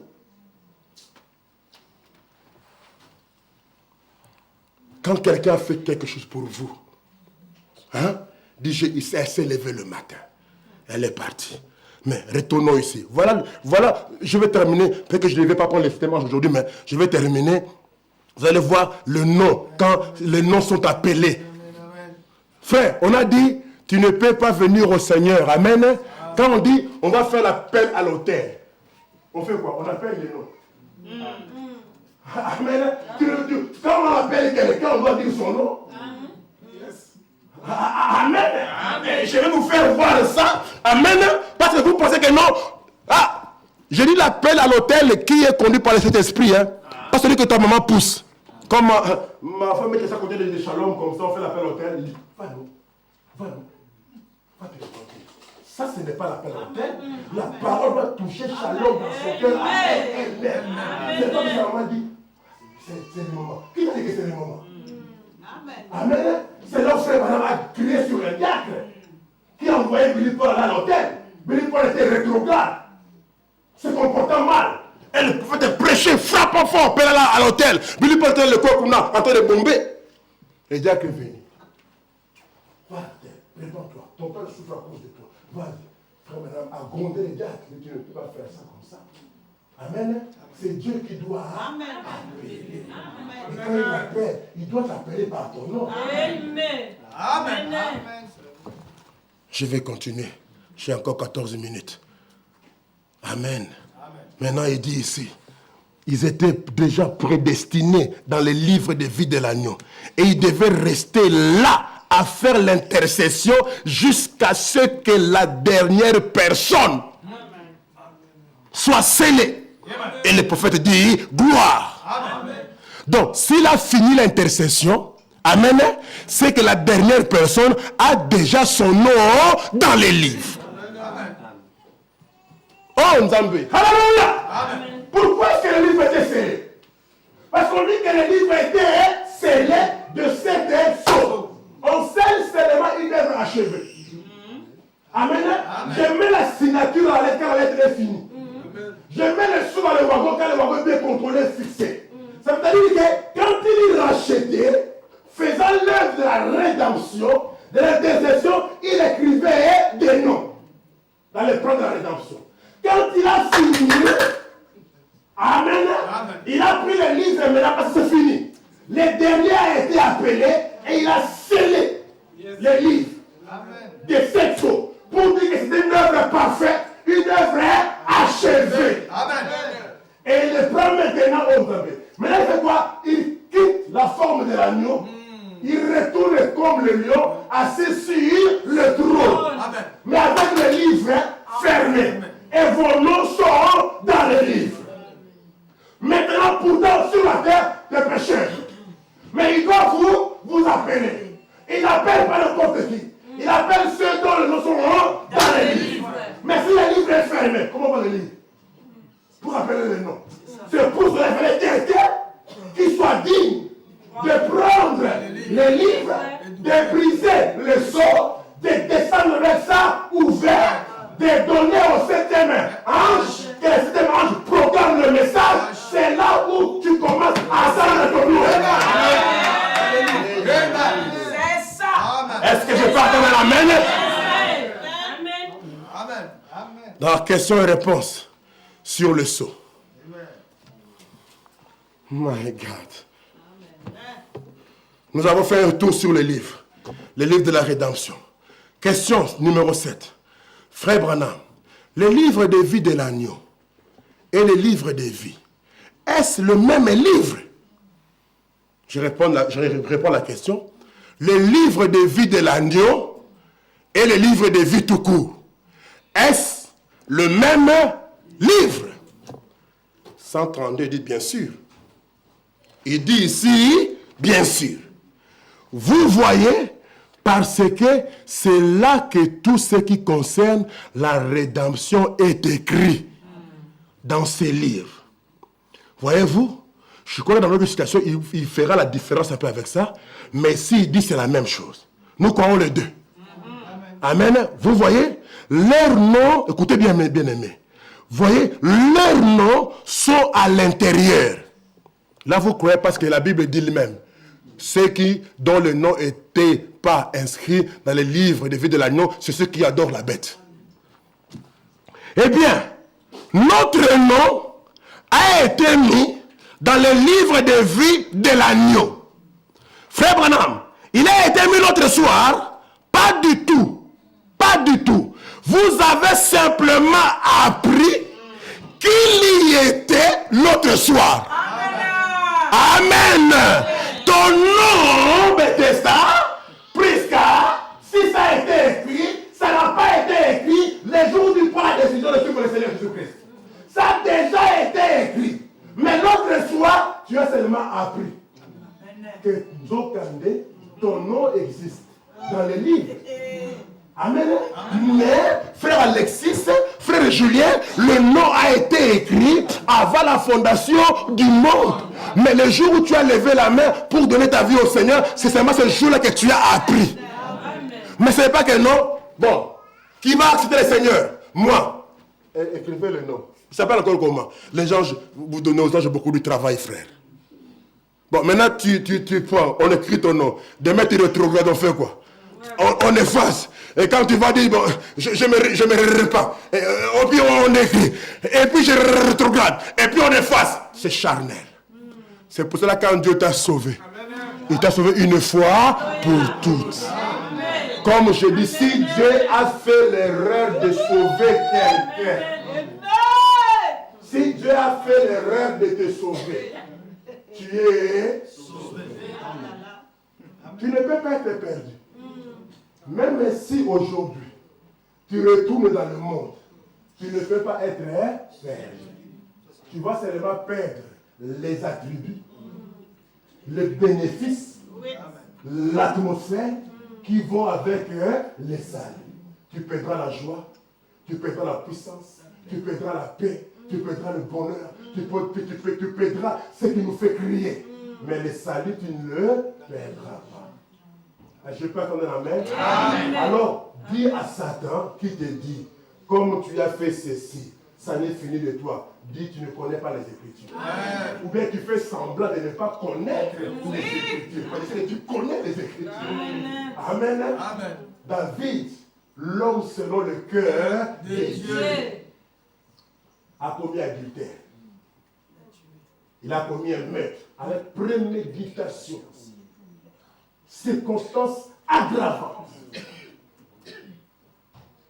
Est-ce qu'il n'avait pas dit le salut? Non. Il dit, redonne-moi la joie de mon salut. Il avait perdu la joie du salut, mais il n'avait pas perdu le salut. Et si tu es vraiment dans le livre, tu vas te repentir. Amen. Amen. Amen. Si tu ne te repens pas, on se pose des questions. Vraiment. Continue, frère Branham. Il y a été mis l'autre soir. Pas du tout. Pas du tout. Vous avez simplement appris qu'il y était l'autre soir. Vous voyez? Parce que leurs noms ont été écrits avant la fondation du monde. C'est le même, tout cela, c'est le même livre.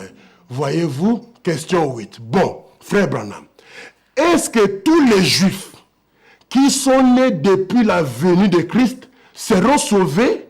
Et qui sont les 144 000?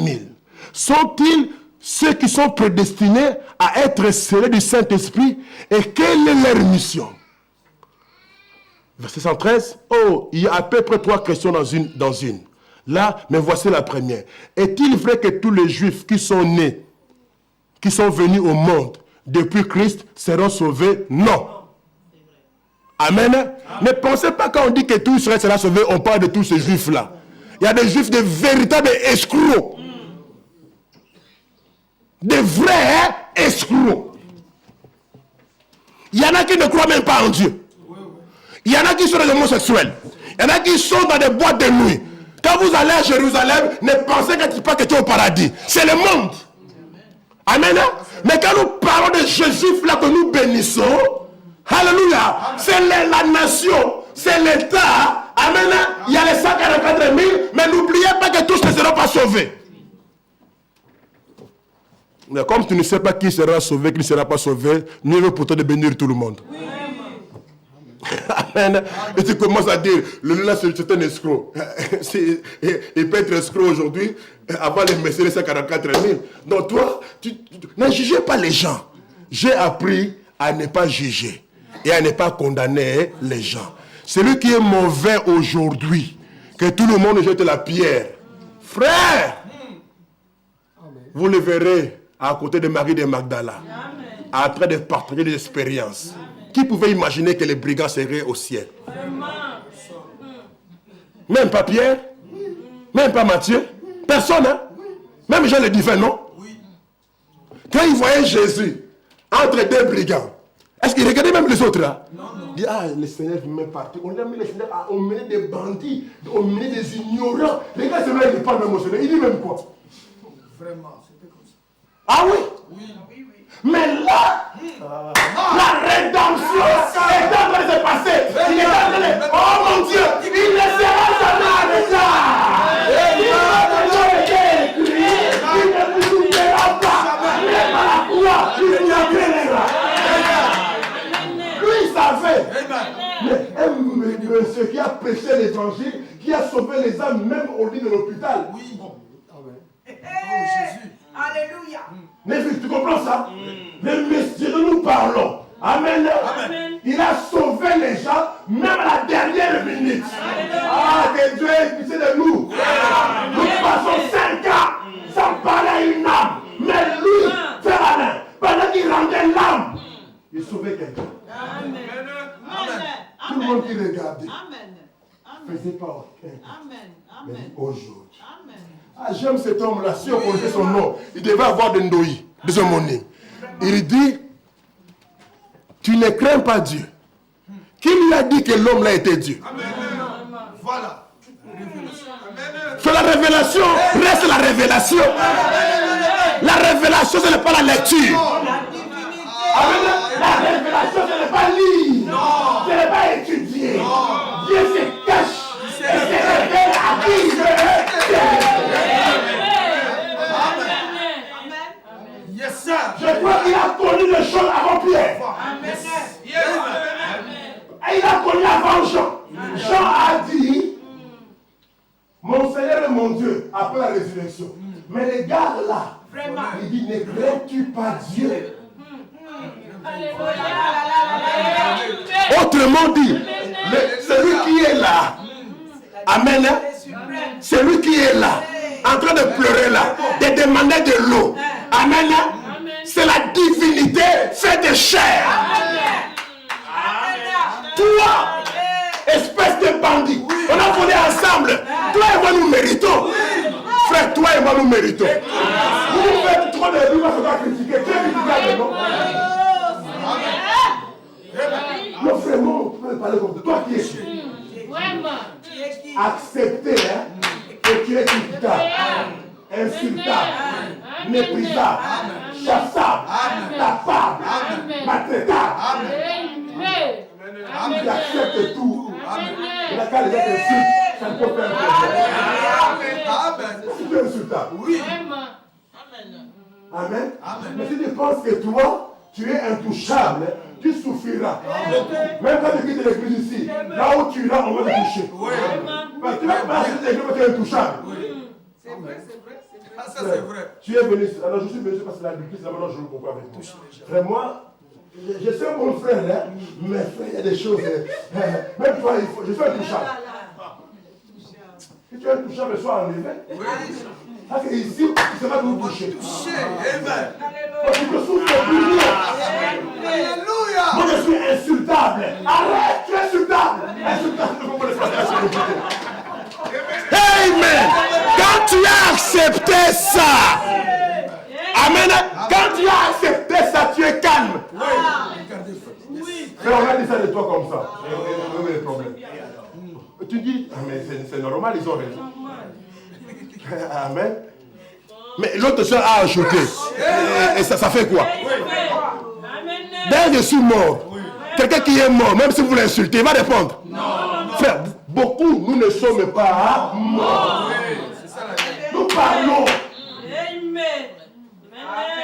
Un cadavre tombe ici.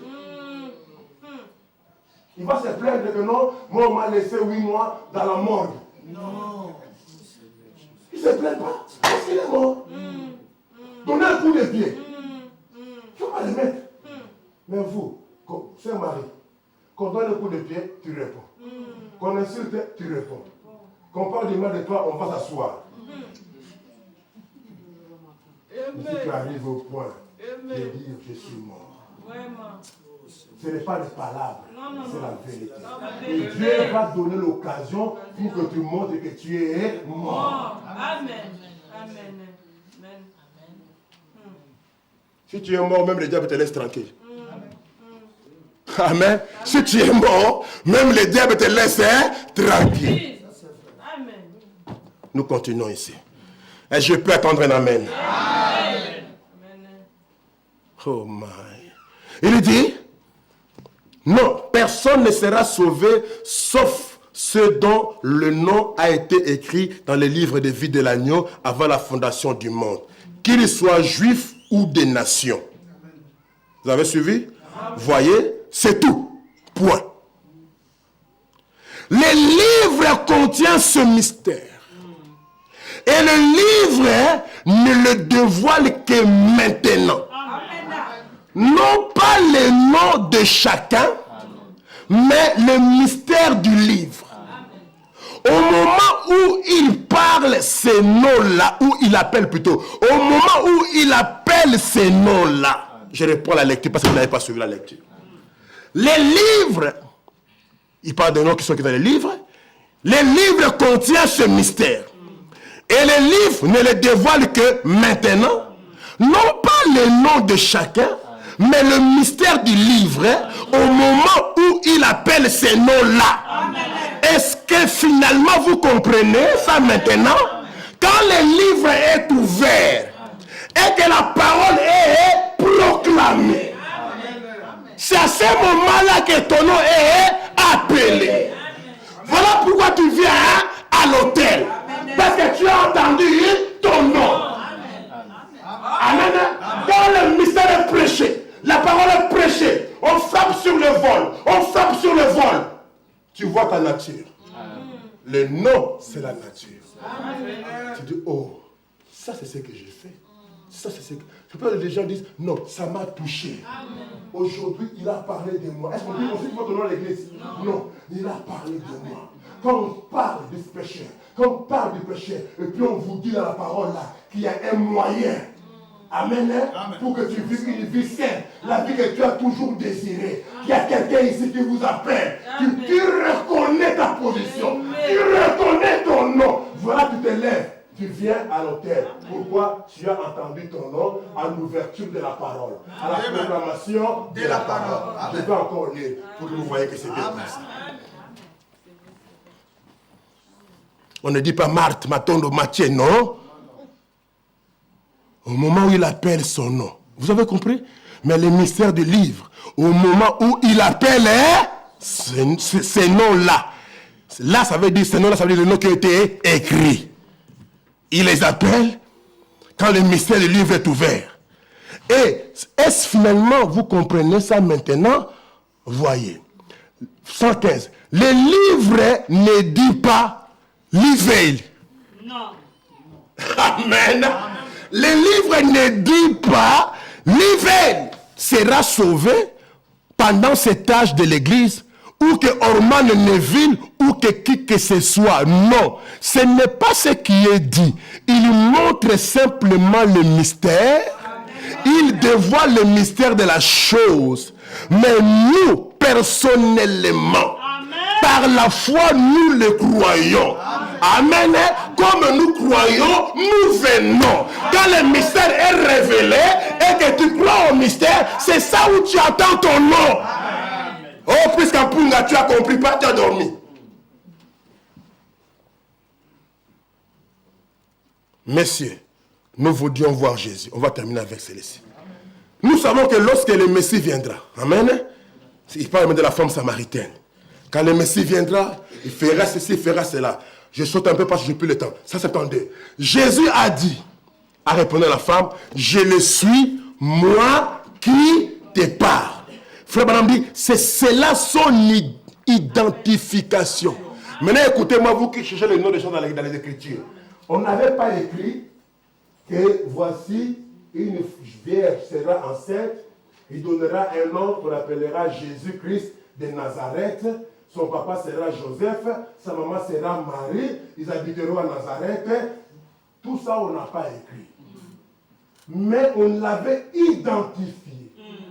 Quand le Messie viendra, il fera ça, ça et ça. C'est ça le nom du Messie. Amen. Amen.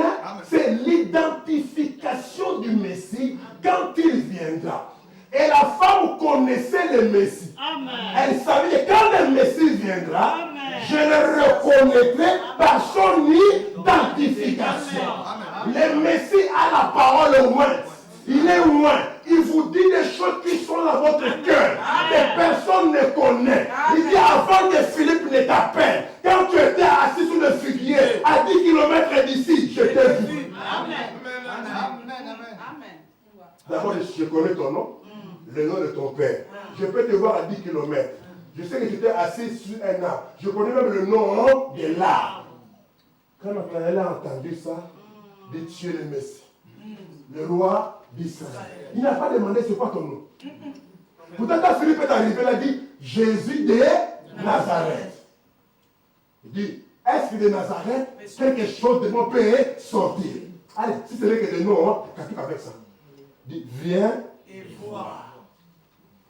Ce n'est pas le nom de Jésus qui a amené Nathanaël à croire. Mais c'est l'identification. C'est pour cela qu'on va arriver au 7e ange et que je vous dirai son nom clairement. Amen. Ne me demandez pas c'est écrit où. Comprenez l'identification. Quand il viendra, qu'est-ce qu'il fera? Amen. Amen. Quand vous voyez faire, quelqu'un fait, c'est que les Écritures disent. Oh mon Dieu. Jean-Baptiste, qui es-tu? Je suis la voix qui crie dans le désert. Amen. Regardez Jean-Baptiste, vous verrez son nom là-dedans. Oui. Maintenant, retournons. La femme regarde. Il dit, c'est cela son identification. C'est de cette manière-là qu'il s'est identifié devant Israël. Devant qui? Israël. Pas devant les nations. Non. Devant Israël et devant les Samaritains. C'est là où je vais arriver avec le 7e ange pour déterminer qui il est, vous montrer que les nations n'attendaient pas le Messie. Le seul gens qui attendait le Messie, c'était Israël et les Samaritains. Les Samaritains, c'est le mélange entre les Juifs et les nations. Amen. Et attendez. Nous, on n'attendait pas. Et je vais vous dire que Dieu ne vient qu'à ceux qui l'attendent. On reviendra. Le voici qui s'identifie chez les Samaritains maintenant. Amen. Il s'était identifié devant Israël. Le voici maintenant, frère Frémy, qui s'identifie chez les Samaritains. Et les autres là, il y a 3 races, non? Il y a les Juifs, les Samaritains et les nations. Que dites-vous des nations maintenant? C'est là où beaucoup de gens ne se posent même pas de questions. Beaucoup d'églises, beaucoup de prédicateurs. Ces choses que nous sommes en train de parler ici, frère, c'est la manne cachée.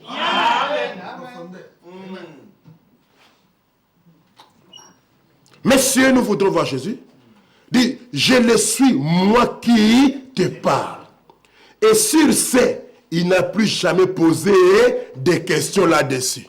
Voyez-vous, c'était une vie que Dieu connaissait d'avance. Je répète, la femme là, la prostituée des Samaritains, c'était une vie que Dieu connaissait d'avance. Ça veut dire avant la fondation. Donc si Dieu le connaissait, c'est que son nom était aussi écrit dans les livres. Continuons. Peu importe combien ces pharisiens essayaient d'être religieux, Jésus a dit qu'ils étaient aveugles. Amen. Je saute un peu là, pour gagner mon temps.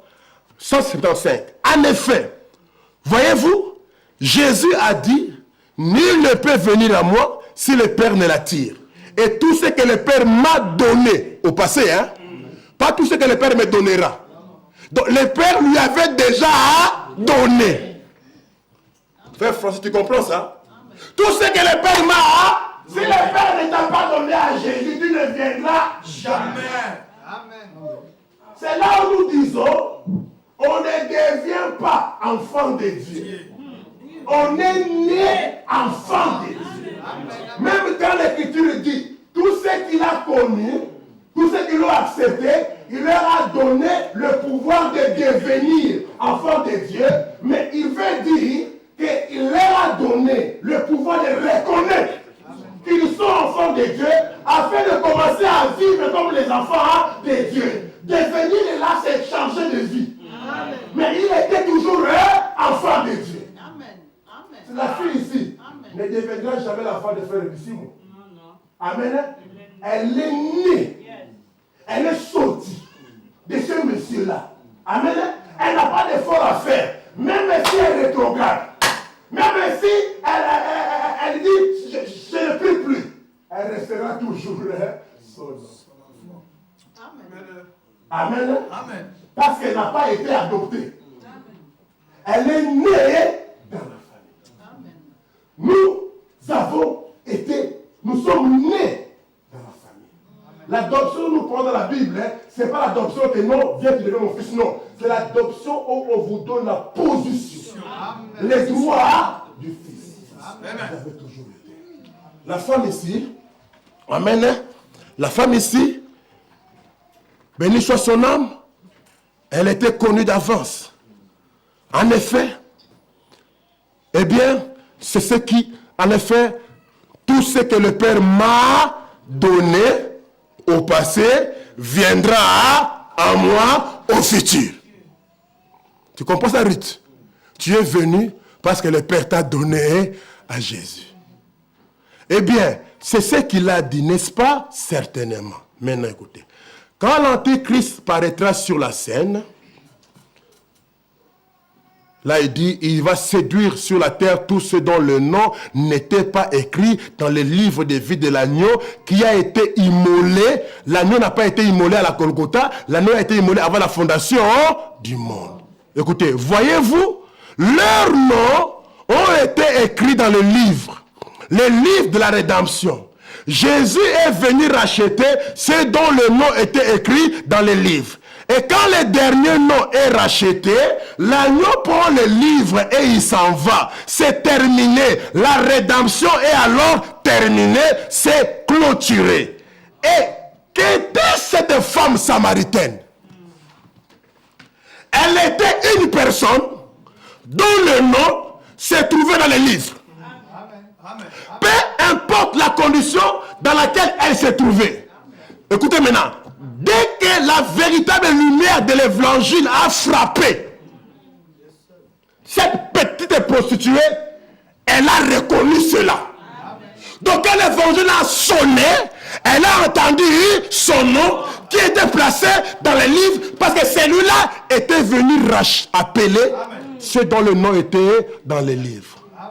Pourquoi a-t-il reconnu cela? Il y a quelque chose là à l'intérieur pour déclencher cela. Elle a reconnu cela. Amen. Votre nom est appelé quand la parole est proclamée. Quand les mystères sont ouverts. Si vous reconnaissez ça, c'est que vous avez vu votre nom. Amen. Voilà comment vous venez. Amen. Amen. Que Dieu bénisse sa parole. Amen. Amen. Le livre de la rédemption contient des noms. Et je suis dans la joie de vous dire que j'ai entendu mon nom. Amen. Quand j'étais à Kassangoulou, amen, dans le Bas-Congo, c'est là où j'ai entendu mon nom. Amen. Ça n'a pas été mis ce jour-là. Ça a toujours été. Mais là, j'ai reconnu.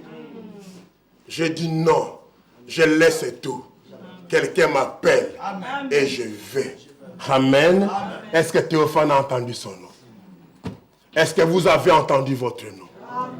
Est-ce que vos noms est dans le livre de la rédemption? Est-ce que quand la parole est en train de te proclamer, est-ce que tu sens qu'on t'appelle? Amen.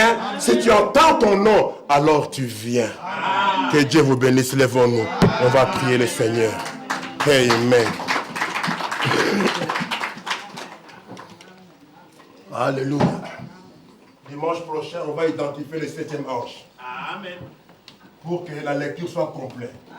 Quand on va identifier le 7e ange, on va maintenant relire l'Apocalypse.